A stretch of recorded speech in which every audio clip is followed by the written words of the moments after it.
What's going on, friends? Harley-Davidson's big twin engine has really come a long ways over the years. The kind of power that we get today, we really take it for granted in the fact that years ago, it used to take thousands of dollars on top of the price of a new motorcycle, or thousands of dollars in labor, or just downright skill to get the kind of power that we're getting today right off the showroom floor. What used to be an incredible amount of power for a Harley-Davidson, that is something that today, it's almost expected with any new Harley-Davidson motorcycle.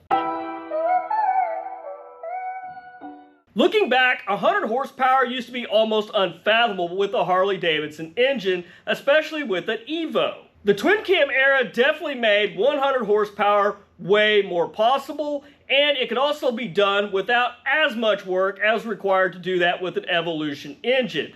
But the twin cam era definitely made that 100 horsepower more possible, and it made it more reliable. So today, what just takes a basic cam swap, this used to literally be a case-up rebuild on a Harley-Davidson engine. Everything from the top to the bottom, pretty much everything had to be touched in one way or another to achieve 100 horsepower. But even back in the day, there were some crate engines, and there were some parts to actually make that happen, and honestly, they were pretty wild for what they were. Guys, please don't forget, if you enjoyed today's video, don't forget to hit that like button and consider subscribing to the channel if you haven't done so already. So the other day I ran across a motorcycle that I was looking at for a friend of mine, and it was powered by an Evolution engine that was 107 cubic inches. Now, this kind of engine would make the power that we really take for granted today by just being able to throw a cam into a Milwaukee 8107 with the right tuning, the right air cleaner and exhaust, and you're looking at 100 horsepower and 100 plus foot-pounds of torque pretty easily. Now, the trick about a 107 cubic inch Evo engine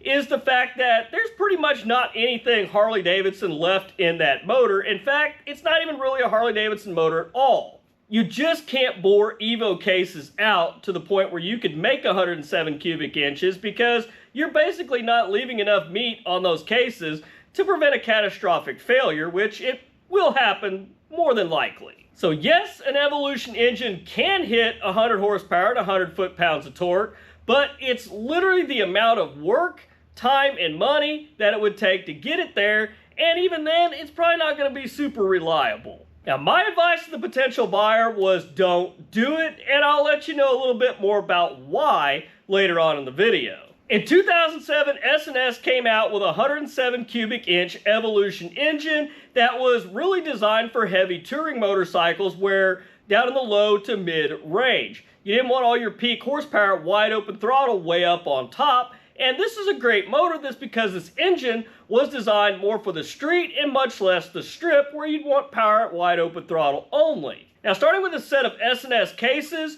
they had a 4-inch bore, 4¼ stroke, 9.5:1 compression pistons, and they threw the S&S super stock heads on there with 93cc combustion chambers and pretty much all the good S&S parts on the inside, including a 585 lift cam. Everything sounds great. This sounds like an awesome motor up until this point. These engines had a high volume, high pressure S&S oil pump. You pair that with an S&S Super E carb, and you're looking at 100 horsepower and 100 foot-pounds of torque. Now, I would have to say that's quite a bit of time and money spent for no more of the horsepower and torque that you get by today's standards. But then again, you got to take into consideration that this was an Evolution-based design engine and really is nothing Harley-Davidson. And as we all know, S&S engines are not cheap, and they were not cheap back then either. Either way, that is something that we really took for granted in the twin cam engines with big bore kits, camshafts. It took a lot less than a twin cam motor to actually hit those kind of horsepower and torque figures. So it sounds like we ran across a really good deal on this bike. Somebody else already went in, spent the big bucks, did all the work, and it's all there for the taking, right? But there was just one issue that we really couldn't get past, and that's the fact that they don't make this engine anymore, and a lot of those parts are definitely really hard to find. And when the seller admits that, yes, they've been looking for parts for it and they can't really find them, that's pretty much a no-go at that point. Yes, you could dig up a lot of parts. You could probably find several things that may or may not work. But the issue is that S&S is not an OEM manufacturer, so there's not really anybody taking S&S parts and making them a little better. And as a lot of you know, some of S&S parts are pretty proprietary for their own cases and design. So when a company like S&S quits making parts or anything for an engine like that, there's not really another aftermarket company out there picking up the slack, unless you find somebody that's really dedicated to those motors, maybe is a machinist or has a buddy that has a buddy, and they're kind of making their own parts up for them.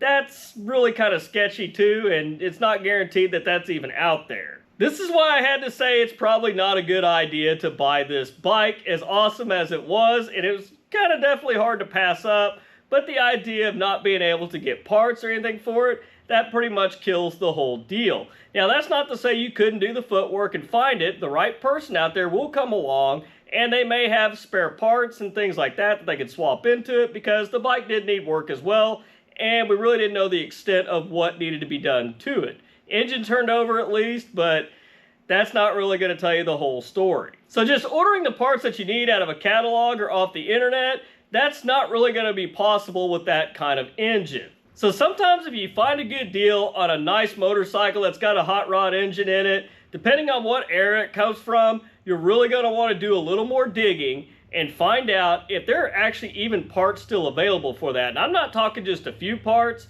but just about everything you're possibly going to need. Now, there were some twin cam engines out there that were spin-offs from different aftermarket companies, but for twin cams, there definitely weren't as many clones made as there were of the Evolution engine. Now guys, twin cams, definitely a lot easier to build up to that 100 horsepower threshold, big bore kits, cams, maybe a little bit of head work. And they're a lot less involved than it was on an Evo engine to try to get 100 horsepower and anything over 100 foot-pounds of torque. Today on the modern Harley-Davidson engines, 100 horsepower really is nothing, to be honest with you. It's pretty easy to do. Hell, you can get it right out of the factory. And not only that, it's reliable, and you're not gonna be worried about it blowing up on you when you're running that hard. We were really pushing the limits of Evolution engines, trying to get to 100 horsepower. Twin cams took it a little better, and basically with a twin cam, you can probably push it up to about 120 horsepower before you really started to have some issues. Guys, let me know in the comments your experiences on reaching the 100 horsepower threshold with your Harley-Davidson engine from back in the day. Were you able to do it, and was it reliable? And not only that, do you think it's maybe a good idea? Maybe we should have bought that bike knowing what we know, that there's not a lot of parts available for it. Maybe we could have worked with S&S and maybe still dug up some parts. Let me know your thoughts on that down in the comments as well. But yeah, guys, that's all I've got for you this week. If you guys enjoyed the video, please don't forget to hit that like button and consider subscribing to the channel if you haven't done so already. But till next week, guys, you stay safe on the streets, ride smart, dodge those cars. I'll catch you guys back here next week with a brand new video. Thanks for watching.